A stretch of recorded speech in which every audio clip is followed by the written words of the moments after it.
ସାଙ୍ଗମାନେ ଆଜି ଏମିତି କିଛି ହେଲା ଆମ କ୍ଲାସରୁମ୍ରେ ଯୋଉଥିପାଇଁ ମ୍ୟାମଙ୍କ ସହିତ ପିଲାମାନେ ଆମେ ସମସ୍ତେ ମିଶି ପୁରା ଚିନ୍ତାରେ ପଡ଼ିଗଲୁ। ହ୍ୟାଲୋ ସାଙ୍ଗମାନେ, ଜୟ ଜଗନ୍ନାଥ ଜୟ ଶ୍ରୀରାମ। କେମିତି ଅଛନ୍ତି? ଭଲରେ ଅଛନ୍ତି ତ? ଆଶା କରୁଛି ଆପଣମାନେ ଭଲରେ ଥିବେ। ମୁଁ ଭଲ ଅଛି, ଆପଣ ବି ଭଲରେ ଥାନ୍ତୁ। ଯେହେତୁ ମୁଁ ଘରୁ ମେସ୍କୁ ଫେରି ଆସିଛି ଆଉ କଲେଜ ଯିବିନି ଏଟା ଅସମ୍ଭବ, କାରଣ ଆଟେଣ୍ଡାନ୍ସ ସର୍ଟ ହେଲେ ପୁଣି 5,000 ଟଙ୍କା ଫାଇନ୍ ଲାଗିଯିବ। ସେଥିପାଇଁ ମୁଁ ବାହାରି ପଡ଼ିଲି କଲେଜ। ଆଉ ଯାଇ ପହଞ୍ଚିଲି କଲେଜରେ। ଯାଇ ଦେଖିଲା ବେଳକୁ ବାବା ମୋର ସବୁଦିନ ପରି ଇନଷ୍ଟାଗ୍ରାମରେ ବସି ରିଲ୍ ସ୍କ୍ରୋଲ କରିବାରେ ବ୍ୟସ୍ତରେ ଅଛି ପରା। ଗୋଟେ ମାଣ୍ଡା ଯୁଆଡ଼େ ସବୁ ମାଣ୍ଡା ସିଆଡ଼େ।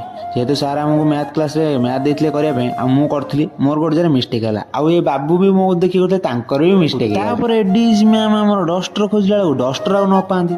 କାହିଁକି ନା ପିଲାମାନେ ତାଙ୍କୁ କୋଉଠି ରଖିଛନ୍ତି କି ଜାଣେ, ପିଲା ଖୋଜି ଖୋଜି ଖୋଜି ଖୋଜି ବାଇଆ ହେଲାଣି, ହେଲେ ସେ ଡଷ୍ଟର ମିଳିବାର ନାଁ ହିଁ ଧରୁନି।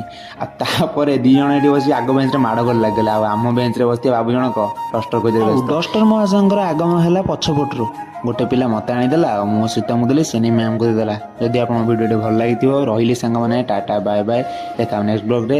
ଆଉ ଲାଇକ୍ ସବସ୍କ୍ରାଇବ କରି ଯିବାକୁ ଭୁଲିବେନି।